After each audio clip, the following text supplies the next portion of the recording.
자, 여러분 안녕하십니까? 자, 오늘은 9주차 수업입니다. 벌써 온라인 강의를 시작한 지 그 2달이 지나가고 있군요. 한 학기 절반이 지나고 있습니다. 후반부에 접어들고 있는데 여러분들 건강하고 있죠? 자, 그럼 오늘 수업을 시작하겠습니다.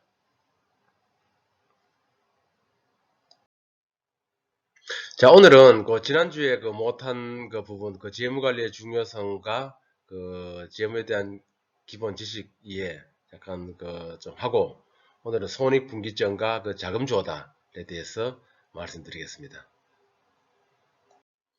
자, 여기에서는 재무 예측 추정 단계인데요.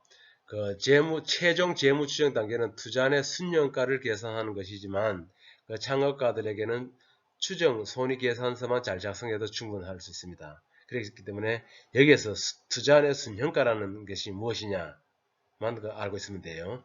그래서 순현가란 여기 뭐라고 되어 있죠? 순현가 Net Present Value라고 MPV라고 이야기해요. MPV인데 이게 뭐냐면은 미래에 들어올 것으로 예상되는 현금 흐름의 현재 가치에 합해서 나가는 돈의 현재 가치의 합을 차감한 금액으로 일반적으로 MPV 값이 0보다 크면 투자해도 좋다라고 판단하거든요. 이러한 공식이 있다라는 것만 알아두시면 됩니다. 자, 여기에서는 매출 추정인데, 매출 추정은 시장 환경 분석, 비즈니스 모델과 마케팅 전략 수립을 통해 도출된 논리적 근거를 바탕으로 계량된 데이터를 사용해서 보수적으로 작성하는 것입니다. 한번 여기 한번 예를 한번 볼까요? 매출 추정 뭐라고 되어 있는지. 당신과 유사한 아이템으로 사업을 하는 기업이 3개 기업이 있다라고 봅시다. 3개 기업. 당신과 같은 유사한 아이템으로. A 기업은 100개를 판매하고 B 기업과 C 기업은 50개를 판매하고 있다. 라고 칩시다. 그래서 당신의 창업 아이템은 A 기업에 비해 디자인이 차별화되어 있고 B와 C 기업에 비해 일부 가격 경쟁력이 있다고 판단한다. 이 경우에 몇 개로 매출을 추정하는 것이 투자자들을 설득할 수 있을까를 한번 봐야 돼요. 이거는 꼭 정답은 있는 것은 아니지만은 여러분들이 논리적 근거를 대가지고 설명할 수가 있어야 된다는 거. 두 번째 한번 볼까요? 이것도 마찬가지. 당신은 하나의 이번에는 차별화된 기능을 추가하여 창업을 하고자 한다라고 전제하면은 전체 시작 규모는 10억 원이고 경쟁사는 10개 기업이 있다. 한 개 기업이 40% 점유율을 갖고 있고 나머지 9개 기업이 대동소이하게 시장 점유율을 나타내고 있다. 이 경우에 얼마나 매출을 추정하는 것이 투자자들에게 설득할 수 있을 것인가. 이런 것들도 한번 생각해 볼 필요가 있습니다. 매출 추적에 있어서. 그래서 세 번째도 마찬가지 한번 읽어 보십시오.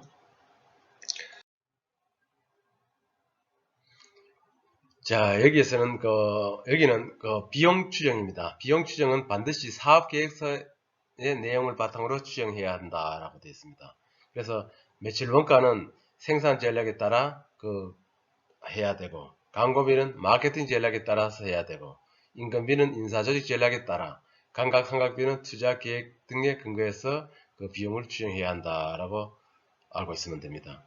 그래서 우리 매출 추정을 볼 때 우리 매출 원가, 인건비, 지급 임대료, 광고 선전비, 연구개발비, 관리비, 감가상각비, 기타 비용, 지급이자, 세금 이런 것들이 있다는 걸 보면 되고, 우리 세금에 대해서 상식적으로 보면은 우리 가세 표준표 있죠. 가세 표준표와 세율이 이렇게 되어 있다는 것을 한번 읽어보면 이해가 될 거예요. 개인사업자 경우에는 어떻게 누진세 제공을 하는지, 주식회사 경우에는 어떻게 하는지 나와 있습니다. 뭐 이건 그냥 상식적으로 이런 것이 있다라고만 알고 있으면 됩니다. 자, 손익 추정, 추정 손익 계산서 작성 이해입니다. 요거는 이제 우리 이러한 계산서를 여러분들이 읽고 그 해석을 할 수 있는 능력만 있으면 돼요. 한번 볼까요? 우리가 매출액이 있고, 아까 비용이라는 것은 이런 것들이잖아. 그죠? 자, 매출액이 2억일 경우에, 매출 원가가 1억 천이다. 그러면은 매출 총이익이 얼마죠? 매출액에서 매출 원가를 빼면 되는 거잖아. 그래서 9천만 원. 자, 9천만 원이고, 그 다음에 9천만 원이 매출 총이익인데, 여기서 또 이 비용들이 또 발생돼요. 그죠? 인건비, 지급 임대료, 광고 선전비, 연구개발비, 관리비, 관광상각비, 기타 비용 이런 것들이 들어간단 말이야. 그럼 이것을 다 빼고 나면은 7,400만 원이 남는 거예요. 그럼 여기서 또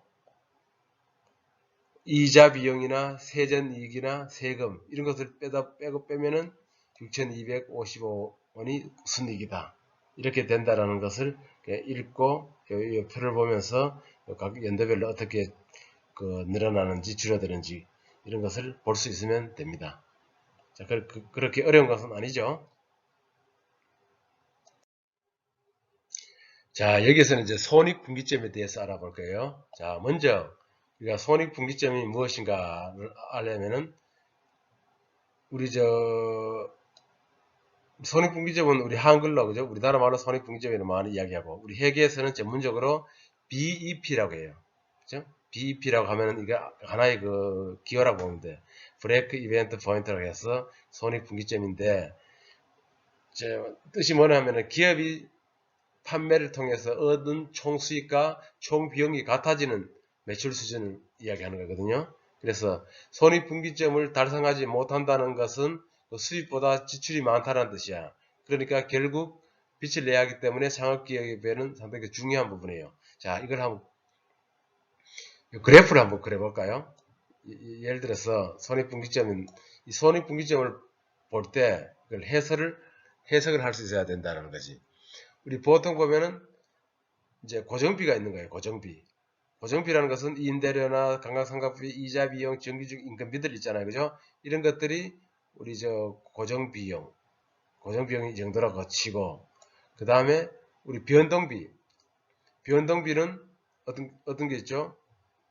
원재료비나 포장이나 운반비 등 매출액과 변동하여 발생하는 비용이야. 그렇기 때문에 매출액이 있고 매출 원가가 있지 않습니까? 여기에서 우리 뭐 원재료나 뭐 인건비, 운반비 이런 것들이 변동비가 된다 그랬어요. 그렇기 때문에 이 고정비가 이렇게 되었다고 치면은 변동비는 어떻게 돼요? 이제 이런 원재료나 포장비, 운반비도 이제 시간이 지남에 따라 여기가 이제 옆에는 이제 판매량이고 판매량이 된다. 즉 위에는 그 비용이 되는 거예요. 돈 비용 이거 좀 어렵네. 자, 비용이 된다고 쳤을 때 고정비가 이렇고 이 변동비가 판매에 따라 점점 올라갈 거잖아요. 그죠? 올라갈 거고 그 다음에 이제 그 순이익이 매출액이 있을 거 아니야. 매출액이 여기서부터 어떻게 돼요? 매출액이 여기서 지금 표가 잘못 그렸다면 이렇게 올라갔을 때 변동비는 이렇게 간다고 치고 돈 이제 마이너스 적자에서 결론은 쉽게 이야기하면은 적자에서 앞부분은 계속 적자를 보는 거죠. 그죠? 매출 판매량보다는 원가가 많이 들어가는 거야. 그렇지만은 창업에서 처음부터 돈을 벌 수가 없잖아요. 그래서 어느 시점에 가서 크로스 되는 시점이 있는 거야. 그러니까 다시요. 그러니까 잠깐만. 매출액이 이렇게 있으면은 고정비용 이렇게 간다고 계속 가잖아요. 그러면은 이 고정비용과 여기 부딪히는 부분, 여기 만나는 지점, 분기점이라고 하잖아. 분기점. 그러니까 돈을 버는 거하고 이제 처음에는 적자에서 흑자로 전환되는 시점을 갖고 분기점이라는 거야. 그래서 앞부분은 손실되는 구간이고 여기 뒷부분은 돈을 버는 구간이지 않습니까? 그래서 우리가 고정비와 그 변동비 사이에 대한 그 분기점을 손익분기점이라고 알아두시면 돼요. 이해되셨나요? 뭐 제가 지금 여기 저 온라인으로 요 그림 그다 잘못 그런데 혹시 모르면은 요 뭐 인터넷이나 그죠 손익분기점 치면은 그 상세히 설명이 돼 있어. 그렇기 때문에 어쨌든 여기서 알아야 할 것은 저 적자에서 흑자로 전환되는 분기점이라고 이렇게 이해를 해 두시면 될 거예요. 자, 여기에서는 지금부터는 이제 좀 그 중요한 부분이거든요. 그 자금 조달과 투자 유치인데 우리 창업의 3대 요소가 세 번째가 그 자금이지 않습니까? 그러면은 우리 창업할 때 돈이 필요한데 돈을 어떻게 유치해야 되느냐? 지금까지는 조금 앞부분은 우리가 그 재무에 대해서 배웠어요. 돈을 매출액 얼마나 벌어서 매출 원가가 얼마인데 매출 총이익이 얼마다. 그래서 그 고정 비용이나 그 변동 비용들을 뺀 다음에 그 순이익이 얼마나 남는다라는 이 그 재무 현황에 대해서 우리가 배워봤고 지금은 내가 사업을 운영하는데 사업을 해야 되잖아요. 창업을 해 나가는데 돈이 필요하잖아. 그럼 이 돈을 어떻게 조달할 것인가에 대해서 배우는 거예요. 자, 그럼 한번 볼까요? 첫 번째, 자금을 조달하는 그 방법은 두 가지라고 있는데 뭐냐면 부채와 자기자본 그랬어요. 우리 지난주에 배웠죠. 부채는 뭐랬어요? 남의 돈이고 자기자본은 내 돈이라고 이야기했죠. 그러니까 부채는 또 정리하자면은 은행에서 대출을 받거나 채권을 발행하여 조달하는 것이라 그랬죠. 그래서 자금을 사용한 대가로 지불하는 보상인 이자가 고정비의 성격을 가진다. 그래서 자금 조달 시 적정금 외에 부채를 사용하는 것이 좋죠. 무조건 내 돈, 그죠? 자기 돈으로 또 사업을 한다는 것도 그것도 그지 바람직하지 않아요. 창업기업을 하더라도 부채 비율, 부채를 자기 자본으로 나눈 값인데 200% 이하로 유지하는 것이 좋다라는 것이 그죠? 이런 것들은 이렇게 알아두시면 돼요. 그러니까 빚이 자기 돈보다 200% 이상이면 안 된다는 거예요. 그 다음에 여기 자기 자본. 자기 자본은 뭐죠? 우리 보통 저금해서 저축해서 갖고 있는 돈도 되지만은 이 주식을 발행하여 조달하는 것도 여기서 포함되는 거죠. 그래 주주들에게 지불하는 보상 배당은 변동비 성격을 가진다라고 알아두시면 돼요. 그리고 기업이 사업을 잘해서 많은 순이익이 발생하면 배당을 많이 주지만은 사업이 어려울 경우는 어때요? 배당을 하지 않아도 기업이 문을 닫지는 않아요. 그래서 배당을 주지 못하더라도 1년에 한 번 정도는 주주들이 모아서 지난 1년간의 성과와 노력들을 알려주는 것이 필요하겠죠.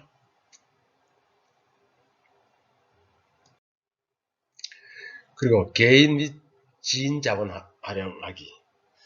자, 여기서는 이제 자기 자본 창업을 창업자가 소유한 재산으로 창업을 조달하는 것.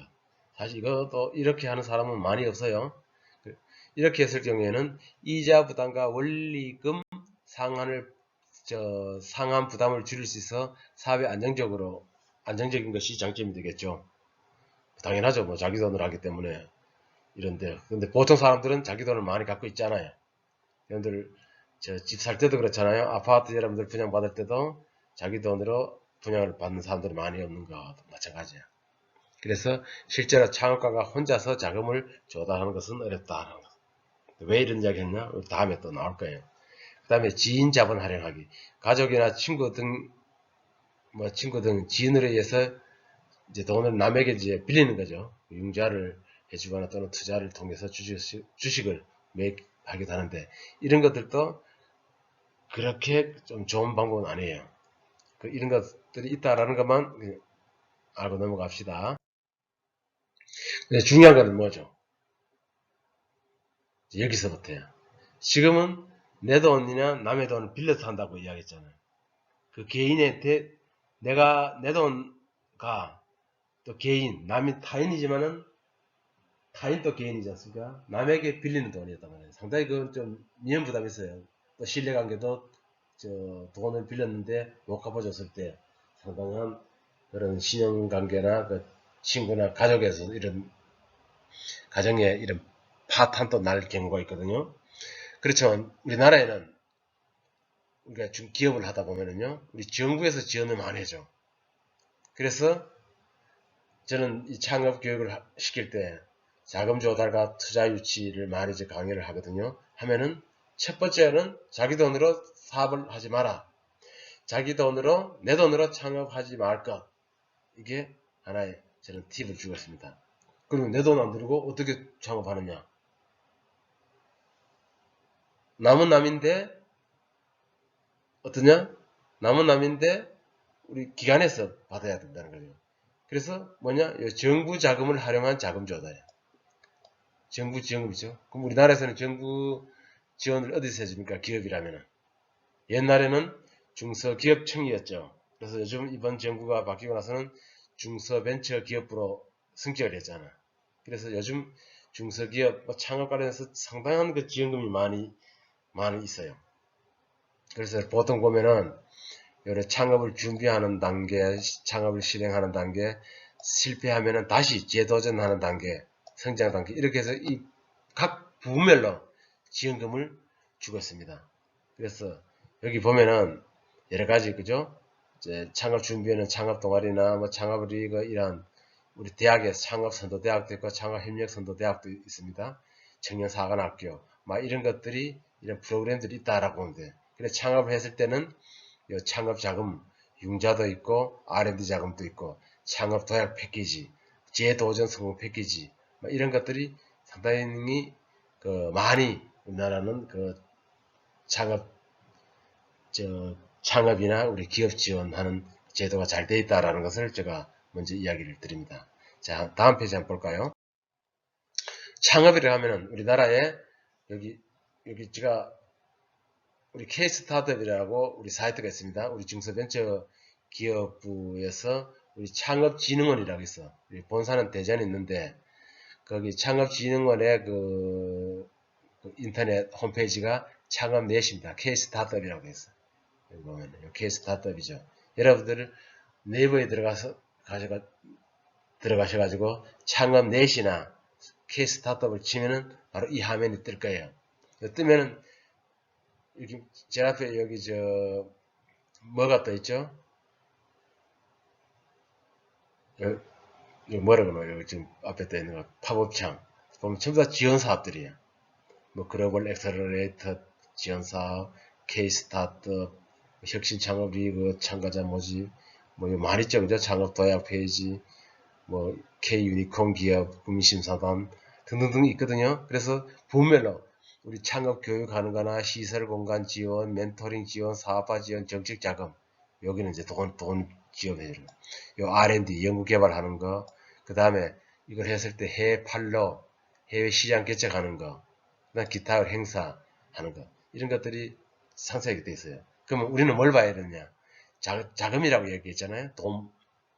자금 조달이기 때문에 자금 조달에서는 돈을 직접 받는 경우도 있고, 아까 사업계획서 제가 이야기했죠. 사업계획서를 작성해 가지고 우리 사업비를 받는 경우가 있습니다. 이런 것을 우리 정부 지원금으로 직접 받는 것도 있고 간접적으로 받는 것들이 있는데, 여기 보면은 하단에 보면 사업 공고가 많이 있습니다. 특히 여기 연초에 많이 뜨거든요. 벌써 지금 우리 창업 아이템들을 벌써 우리 1월달, 2월달, 3월달 해가지고 벌써 심사가 거의 끝난 것들이 많아요. 여기 들어가 보면은 전부 다 우리 정부 지원금을 돈 주고 있는 거야. 그럼 어떻게 해야 돼요? 창업을 하려면은 내가 우리 첫 번째 시간에 이야기했죠. 창업을 하려면은 공부를 해야 된다 그랬어요. 그러면은 돈을 받기 위해서는 사업 계획서를 작성 잘해야 되는 거예요. 예를 들면 회사에 가면은 회사를 가기 위해서 자소서 쓰죠. 자기소개서. 연구소에 가면은 연구개발서 쓰듯이 창업도 마찬가지야. 내가 돈을 받기 위해서는 사업계획서를 어떻게 잘 쓰느냐에 따라서 심사해서 평가를 해서 선정이 되면은 최소 500만원짜리부터 2천만원, 5천만원, 1억, 2억, 10억짜리까지도 있어요. 그렇기 때문에 이런 공부를 잘해가지고 사업계획서 잘 쓰는 방법을 배워야 되겠죠.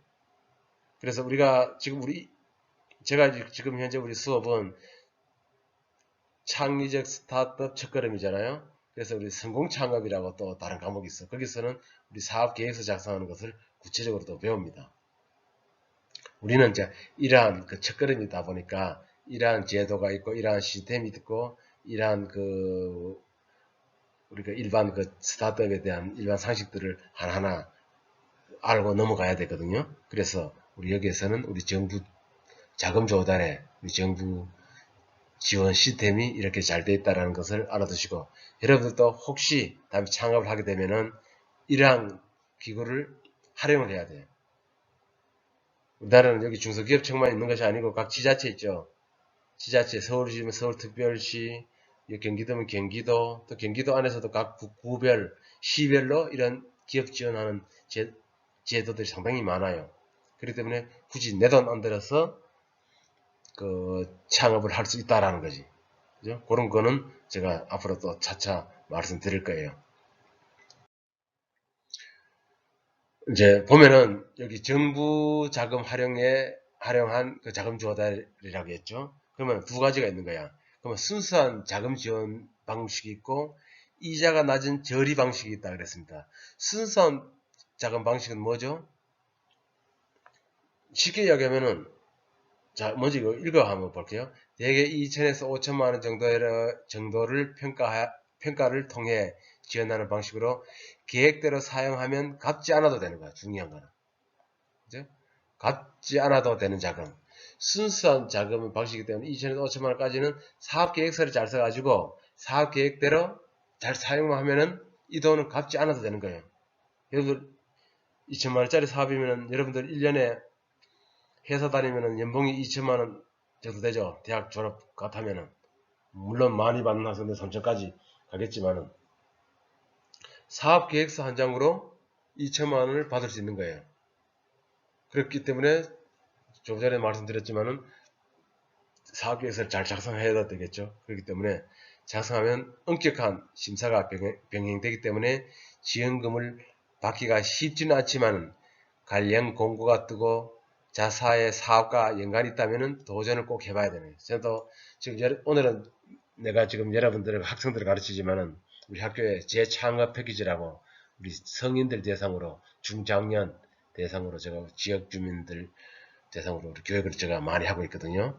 우리 뭐 3D 프린팅이나 그 다음에 드론, 그 다음에 우리 쇼핑몰 이런 걸 갖고 우리 창업 과정을 개설해 가지고 우리 지역 사회의 그 중장년들, 시니어들, 그 다음에 그 회사를 한번 실패해 본 그 사업자들, 조기 그 은퇴하신 분들 이런 사람들 대상으로 우리 창업 교육을 지금 제가 하고 있습니다.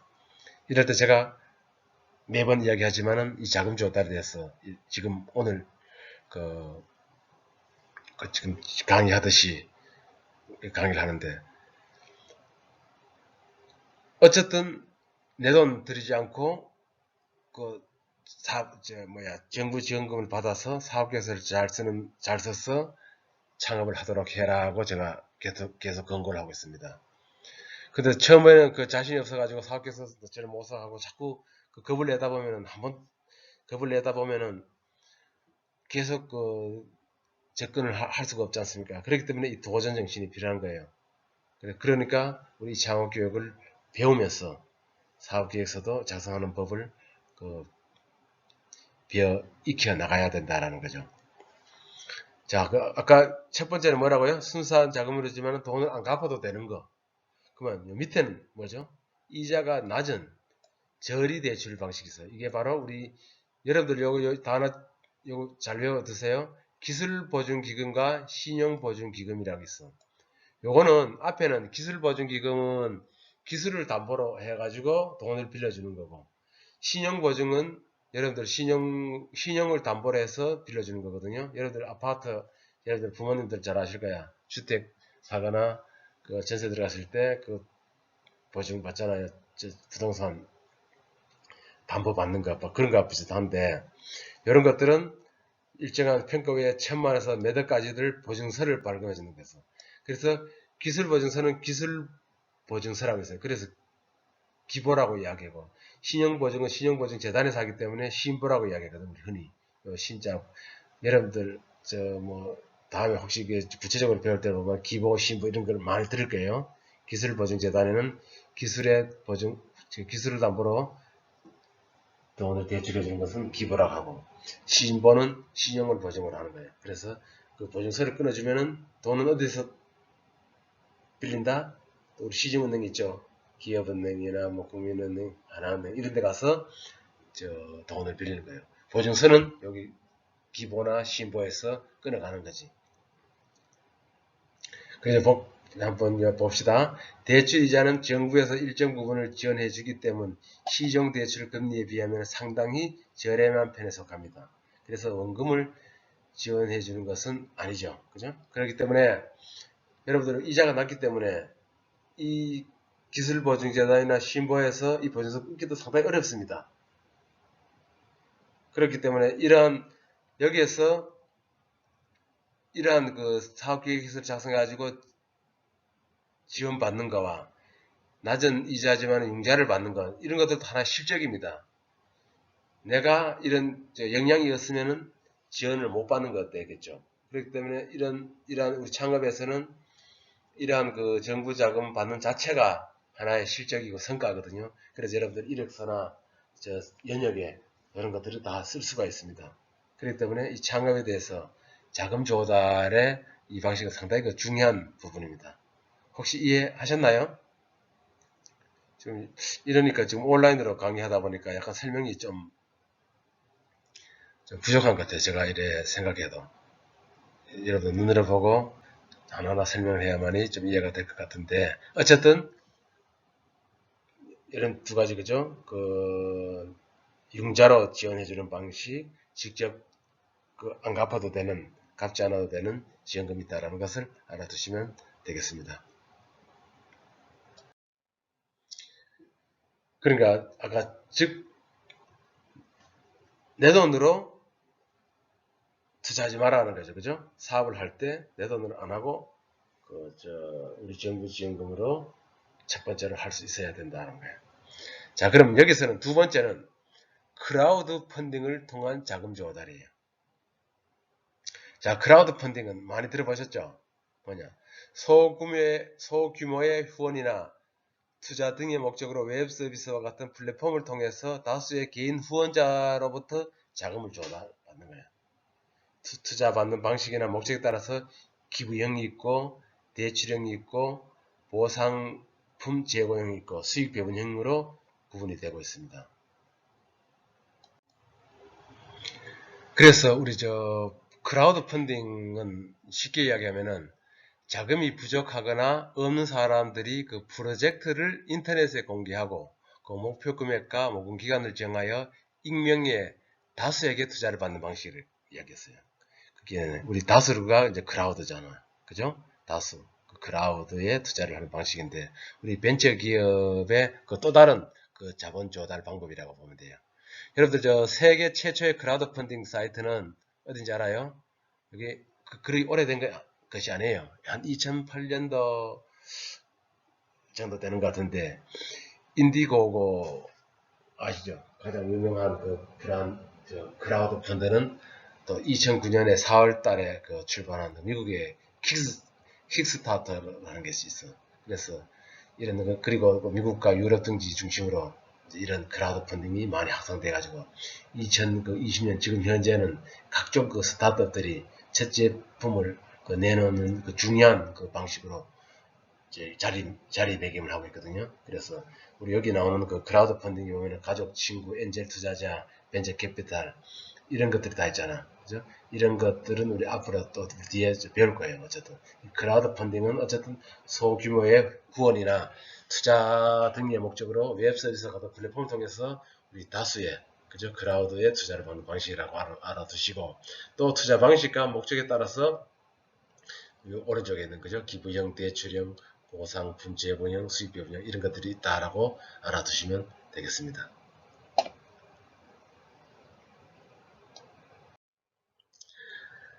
자, 그 다음에 엔젤 투자자. 이것도 좀 중요하거든요. 엔젤 투자자는 무엇인가? 개인들이 돈을 모아 창업하는 벤처기업에 필요한 자금을 대고 주식으로 그 대가를 받는 투자 형태를 말하며 주로 여러 돈을 모아 투자하는 투자 클럽의 형태로 운영된다라고. 그럼 여기서 알아야 할 것은 엔젤하고 벤처 캐피탈하고 구분을 할 수 있어야 되는 거예요. 엔젤하고 벤처 캐피탈하고.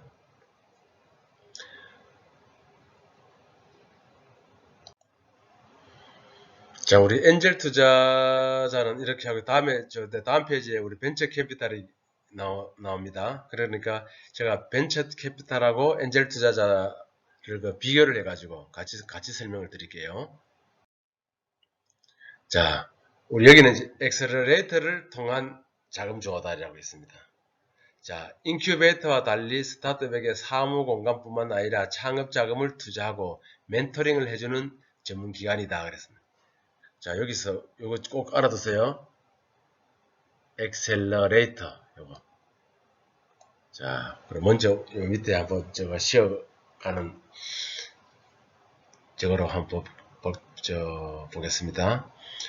요 엑셀레이터는 뭐죠? 우리 가속기나 가속 페달이 있죠, 말 그대로. 이 파대를 갖고 페달을 엑셀러레이터라고 하는 거예요.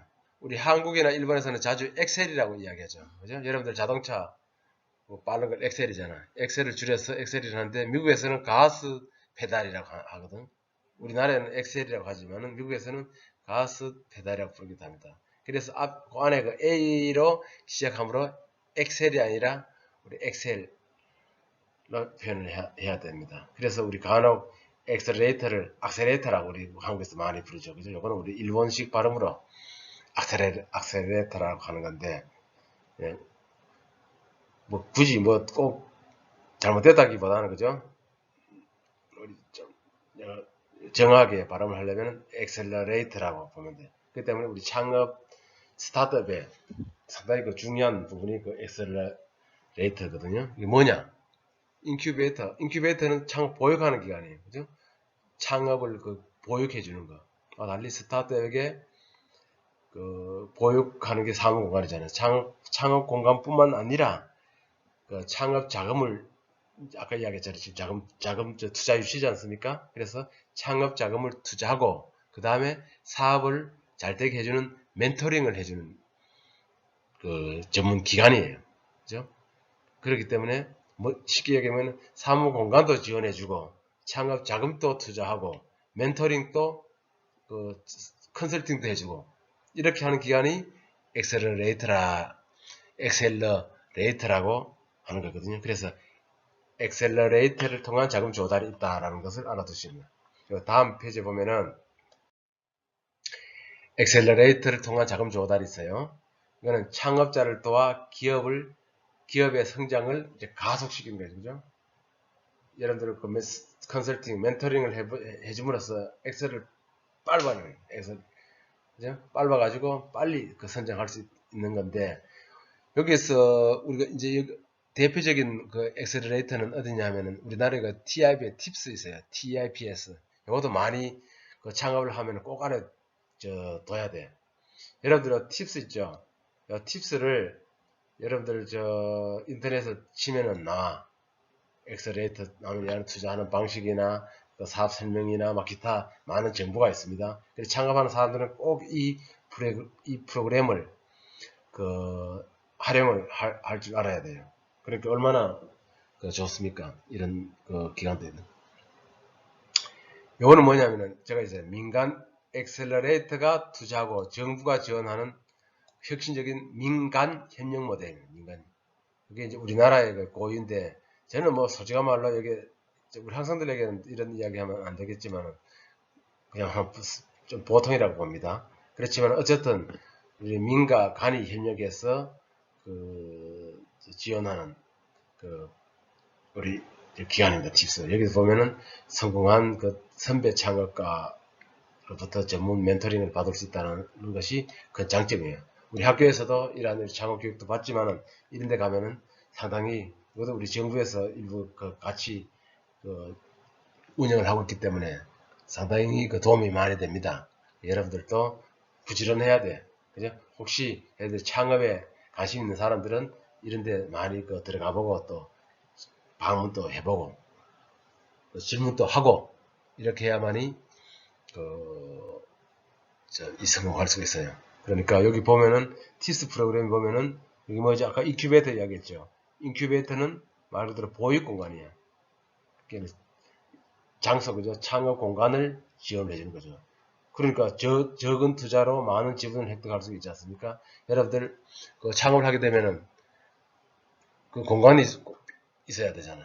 그죠? 공간 하려면은 이런데 인큐베이터에 가면은 상당히 좋습니다. 우리 유한대학교는 창업보육센터가 없는데 우리 다른 일부 그 주변 대학에 보면은 창업보육센터 대학에 창업보육센터들이 많이 있습니다. 이런 데서도 입주해서 그 창업을 준비를 하면 돼요.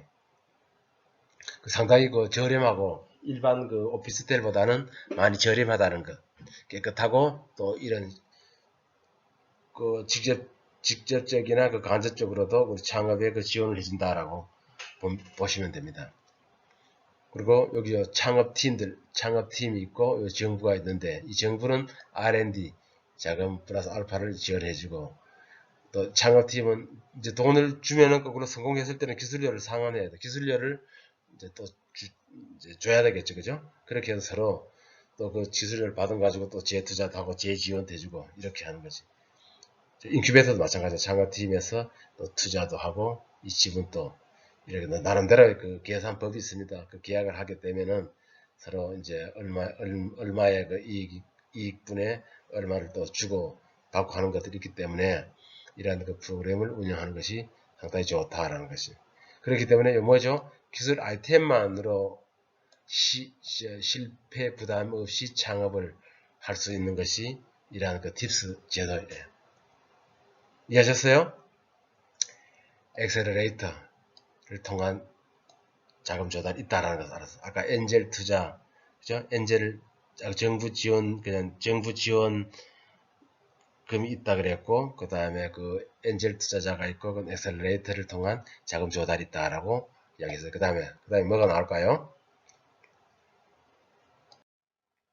그 다음에 이제 벤처 캐피탈을 통한 자금 조달이라고 했어. 아까 우리 엔젤 투자하고 엔젤하고 벤처 캐피탈의 차이점이 있어요. 요거는 조금 후에 설명을 하고 먼저 한번 봅시다.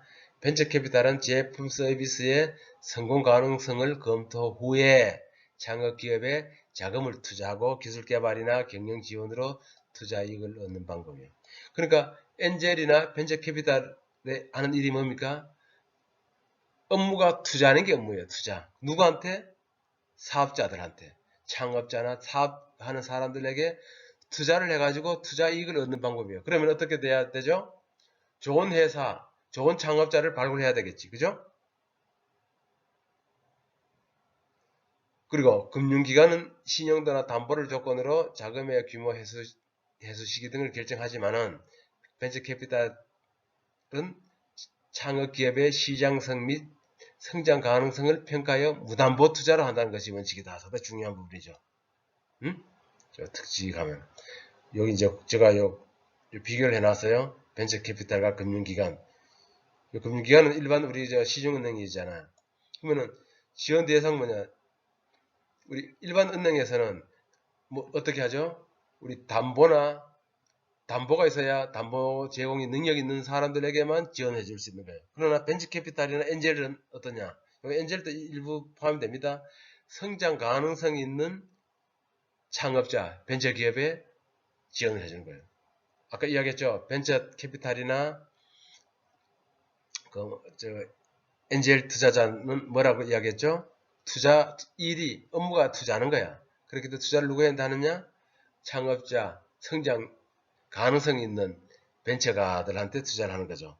그렇기 때문에 담보는 필요가 없는 거야. 믿고 하는 거지, 그죠? 그렇게 되면 잘 그 평가를 해야 되겠지. 두 번째, 지원 형태는 주식이나 전환, 사채, 신주, 인수, 사채, 건부 있잖아, 그죠? 부채나 사채 이런 것들을 이제 인수를 하는 거고, 금융기관은 말 그대로 융자. 돈을 그냥 빌려주는 거죠. 그러니까 여기 벤처 캐피탈은 담보는 요구하지 않는다 그랬어요. 여러분들이 벤처 캐피탈과 금융기관, 이따 조금 전에 그 엔젤 투자자, 엔젤의 그 차이는 좀 알아두시는 게 좋아. 그래서 벤처 캐피탈은 리스크가 높겠죠. 그죠? 여기는 낮고. 왜? 담보가 없는 거야. 은행은 혹시 저 잘못했을 때는 담보를 갖고 있기 때문에 담보를 받으면은 괜찮잖아요. 그렇지만 여기는 담보가 없고 그냥 신용으로 성장 가능성에 자기가 투자를 했기 때문에 쉽게 이야기하면은 돈을 받아가지고 띄어도 된다는 거예요. 돈 안 갚아도 되는 거예요, 결론적으로. 금융기관은 돈을 갚아야 되지만은 벤처 캐피탈이나 엔젤은 돈을 안 갚아도 되는 거예요. 그렇기 때문에 엔젤이나 벤처 캐피탈들은 어때요? 출자사자 좋은 기업을 정확하게 발굴을 해야 되겠죠. 돈을 빌려주는 것이 아니기 때문에. 그리고 해수 방법은 아까 있잖아요. 우리가 금융기관은 그냥 원금과 이자를 받는 거잖아. 여기는 그게 아니고 하면 M&A 돈 해수 방법. 이 회사를 키워가지고 그 이익을 이제 받는다라고 생각하시면 돼요. 그리고 기대 이제 수익은 투자 성공에 따른 수익이고 우리 금융기관은 왜 투자 벤처 캐피탈만 설명하면 이해를 하기 애매하기 때문에 금융기관과 비교를 하는 겁니다. 기대 수익은 투자 성공에 따른 이익이지만 여기 일정 기간 이자를 갖고 수익이 되지 않습니까? 그죠? 그래서 지원 결정도 전문 투자자들이 이 전문가들이 이 투자 심사를 하는 거야. 이런 것들 금융기관은 필요가 없는 거야. 그냥 담보를 갖고 돈만 대출해 주면 되는 거잖아요. 혹시 잘못했을 때는 그 담보를 잡으면 되니까. 이해되셨죠? 그죠? 그래서 벤처 캐피탈과 엔젤은 이렇다라는 것을 알아두시면 됩니다. 자, 그러면은 엔젤 투자자와 벤처는 또 무슨 차이냐 그래. 다음에 우리가 이거 자금이다 보니까 한번 다시 정리를 해가지고 한번 더 해줄 거예요. 엔젤 투자자는 쉽게 이야기하면은 개인이라고 보면 돼. 개인들이 모였는 거고. 벤처 캐피탈은 이 법인이라고 보면 됩니다. 하나 회사죠. 회사. 엔젤은 그 천사라는 뜻이에요. 우리 창업자들 입장에서는 천사 입장이죠. 자기 돈으로 투자를 하는 거고, 벤처 캐피탈들은 다른 사람의 돈으로 그 투자를 하는 거잖아. 쉽게 이야기하면은. 그래서 우리 벤처 기업을 이렇게 그 투자를 한다고 보면 돼요. 그래서 엔젤 투자자들은 그 자신의 돈으로 투자하기 때문에 별다른 조건이 많이 없을 수 있어요. 그러나 벤처 캐피탈은 회사이기 때문에 다른 사람의 돈을 투자를 하는 기관이기 때문에 돈에 사용하는 목적이나 조건이 또 까다롭다라는 것이 차이점이고, 그리고 벤처 캐피탈은 투자 계약 시 자금 회수 방안에 대해서 제약이 많이 있어요. 그래서 수익이 나와야만이 그 좋은 LP들을 새로운 투자금을 마련할 수가 있지 않습니까? 그죠? 그래서 우리 엔젤 투자자들은 그 투자 받을 사람의 돈을 갚을 수 있는 사람인지 신중히 그 판단하여 가지고 투자를 지원해야 되는 거예요. 그리고 벤처 캐피탈은 회사 가치를, 아까 엔젤은 개인이라고 이야기했잖아요. 벤처 캐피탈은 회사의 가치를 높이 평가할 수 있는 그 투자 그 진행 방법이라고 알아두시면 됩니다.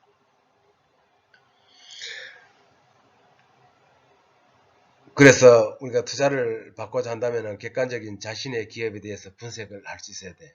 그죠? 우리 어떤 처지에 있는지, 기업이 속한 위치가 어디인지, 스타트업, 벤처, 중소기업인지, 중견기업인지, 또 무슨 아이템으로 투자를 받을 것인지, 어디로부터 받을 것인지, 이것들 내가 창업을 할 때 잘 생각해야 된다는 거지. 내가 창업 기업일 경우에는 엔젤 투자하겠죠. 그 다음에 창업 중소기업이나 중견기업은 우리 벤처 투자 기관들이나 그 벤처 캐피탈 이런 것들이나 그 다음에 특허를 어떻게 해수를 받아가지고 할 것인가 이런 것들이 좀 많이 그 고민을 해야 되는 거예요. 상당히 중요한 겁니다. 왜? 이건 내 돈으로 하지 않아도 사업을 할 수 있기 때문에. 그러니까 내 돈 안 들려면 사업계획서도 잘 써야 되지만은 여러분들이 확실히 이 제품을 시장에 내놨을 때 고객에게 인기가 있어야 되겠죠. 물건이 팔려야 되겠죠. 그죠? 물건이 팔릴 수 있고 사업이 성공할 수 있어야 된다는 거지. 그러한 게 확신한다면은 이 투자자들이 나한테 그 투자를 하게 됩니다. 그렇게 하면은 상당히 나도 우리 사업하기에 이제 쉬워진다라는 것을 알게 됩니다. 우리 지금까지 무엇을 배웠죠? 우리 정부 자금을 위한 자금 조달, 그 다음에 투자 유치를 위한 통한 그 자금 조달 대해서 배웠다, 그죠? 그러니까 우리가 자금 조달을 하기 위해서는 우리 정부 지원금을 받을 수 있다 그래서 정부 지원금에서는 두 가지 종류가 있다 그랬어요. 갚아도 되는 것이 있고 그냥 융자로 받는 법이 있다 그랬어. 그 다음에 우리 투자 유치는 크라우드 펀딩을 통해서 자금 조달을 받는 방법이 있고, 그 다음에 엔젤 투자자를 통해서 자금 조달을 하는 방법이 있고, 그 다음에 엑셀러레이터를 통한 자금 조달이 있고, 그 다음에 벤처 캐피탈, 이런 것들 배웠다, 그죠? 그러면은 우리 이 투자자들에게 우리 정부에 우리가 돈을 받기 위해서 그냥 가만히 있으면 돈을 그 기관에 방문을 한다고 해가지고 돈을 빌려줍니까? 엑셀러레이터에서 기관에 방문을 하면은 내 창업을 하고자 하오니 돈 한 1억 정도 빌려주십시오 하면은 빌려주겠습니까? 아니죠. 그럼 어떻게 해야 돼요? 우리는 사업을 하기 위해서는 사업계획서나 투자계획서를 작성해야 되는 거야. 그러면 투자계획서나 사업계획서는 돈이라고 그랬습니다. 돈하고 그 작성을 잘하면은 돈을 2천만 원을 또 벌 수도 있고 5천만 원을 벌 수도 있고 8천만 원 1억을 벌 수 있는 거예요. 내 돈 안 들이고 사업을 할 수 있다는 거예요. 근데 여기에서는 우리 사업계획서는 우리 다음에 우리 배운다고, 여기에서는 뭐냐, 투자자를 설득을 해야 되는 거거든. 그래서 투자자를 설득하기 위해서 나오는 용어가 엘리베이터 피치라는 게 있어요. 엘리베이터 피치. 엘리베이터는 뭐죠? 말 그대로 엘리베이터입니다. 여러분들 높은 고층 건물에 올라갈 때 3층, 4층, 5층 올라갈 때는 엘리베이터를 타고 올라가죠. 그러면 이 엘리베이터라는 의미가 뭐죠? 엘리베이터를 타고서 내릴 때까지 우리 약 60초 이내 짧은 시간이 되잖아.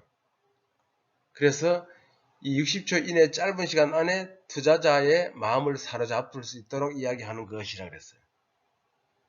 그럴 때는 꼭 엘리베이터 안에서 이야기한다는 뜻은 아니지만은 그만큼 짧은 기간에, 우리 여러분들 회사 다니면 있잖아요. 저는 옛날에 직장 생활할 때 2분 스피치가 있었어요. 2분 스피치. 2분 동안 내가 하고 싶은 이야기를 남에게 하는, 우리 주간 업무 보거나 월간 업무 보고 때 한번 돌아가면서 직원들끼리 좋은 주제를 하나 선택해가지고 발표하는 것들이 있었어요. 이거와 비슷하게 이거는 60초 이내에 짧은 시간에 이 투자자의 마음을 사로잡을 수 있도록 하는 것이거든. 그럼 피치는 뭡니까? 말 그대로 피치죠. 그죠? 제품을 팔기 위한 주장이나 권유, 홍보 등을 설득하는 거야. 그렇기 때문에 엘리베이터 피치라고 하는데, 이게 바로 이제 이것도 공부를 해야 되는 거야. 사실은 연습도 하고.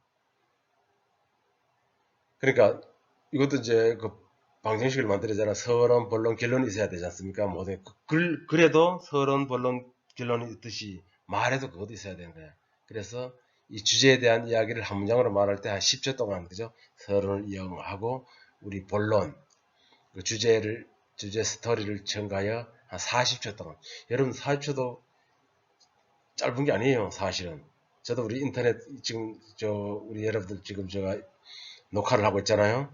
보면은 처음에 이 시간, 이 50분이라는 시간이 상당히 길더라고. 이 40초도 한참 이야기해야만이 40초가 되는 걸 여러분들이 알 수 있을 거예요. 그래서 40초 동안에 그 스토리를 첨가해서 이야기를 하고 10초 동안에 마무리. 10초도 짧다고 생각하면 짧지만은 상당히 10초 동안에 이야기를 다 담을 수가 있는 거야. 무슨 의미인지 아시겠죠? 이런 것들도 우리가 시간이 있으면 한번 연습도 해보고 하면 좋은데 우리가 그럴 할 시간이 없는 것 같네요.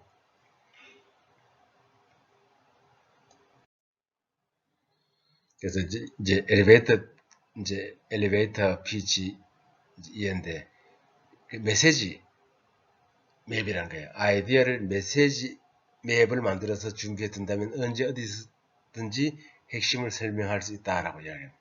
그죠? 그리고 여러분들 항상 여러분들 뭐 우리 국회나 우리 TV에 뭐 토론을 할 때 보면 뭐 갖고 나가지고 포스터 같은 간단한 포스터를 갖고 나서 보여드린 게 있잖아요. 그죠? 그런 걸 평상시에 이 준비를 해 두시면은 한 장짜리 여러분들이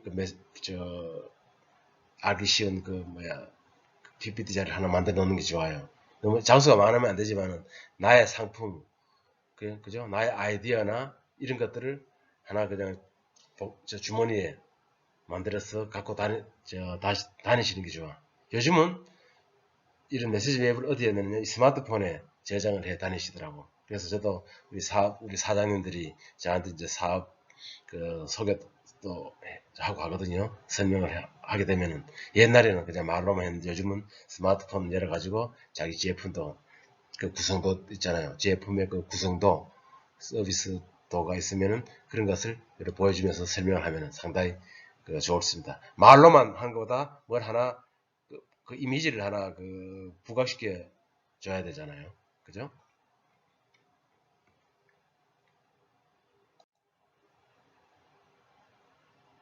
자, 마지막으로 우리 이제 마지막에는 이제 피치, 엘리베이터 피치에 대한 원래는 실습하는 시간이에요.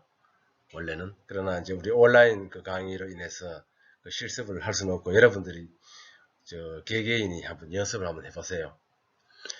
그리고 이제 여기 주요 내용은 자기소개, 그 다음에 문제 제기, 제품의 서비스 설명, 고객 시장에 대한 이해, 그 다음 기타 보조자료, 이런 순서로 되어 있습니다. 그래서 문제 제기는 우리가 창업에서는 고객이 겪고 있는 불편함이 무엇인지가 상당히 중요하겠죠. 그리고 제품 서비스, 주요 기능과 특징에 대해서 이야기하고 수익 창출하는 방법에 대해서 설명할 수 있어야 돼요. 왜?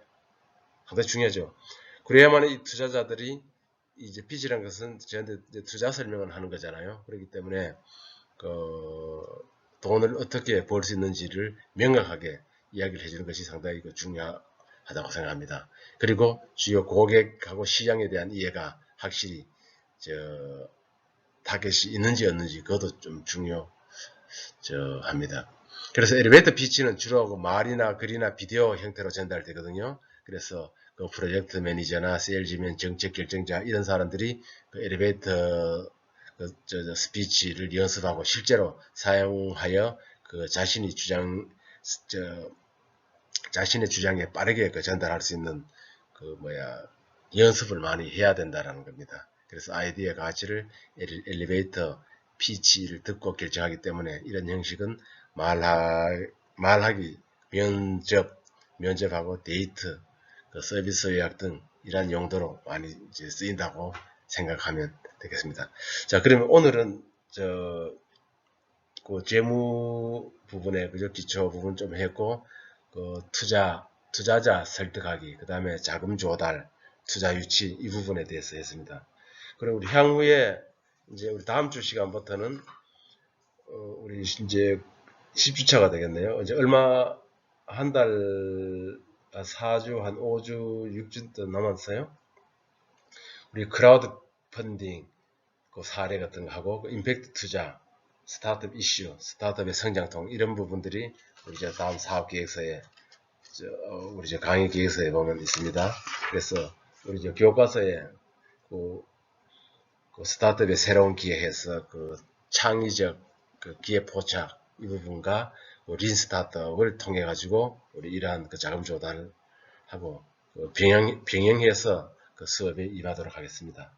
자, 오늘 중요한 걸 해서요. 제가 좀 같이 눈을 마주치고 하면은 좀 더 좋은 사례로 할 수 있을 것 같은데 어쨌든 여러분들이 이 온라인 강의가 어떤지 모르겠지만 여러분들 어쨌든 우리 댓글에는 열심히 잘 작성해 주시더라고. 저는 계속 꼼꼼히 다 읽어봅니다. 읽어보고 하는 거 보니까 열심히 듣고 있다라고는 생각하는데 어떨지 모르겠네요. 자, 그럼 오늘은 이것으로 마치고 여러분들 또 출석 체크 지난주와 같이 해주시면 되겠습니다. 자, 여러분들 자 수고하셨습니다.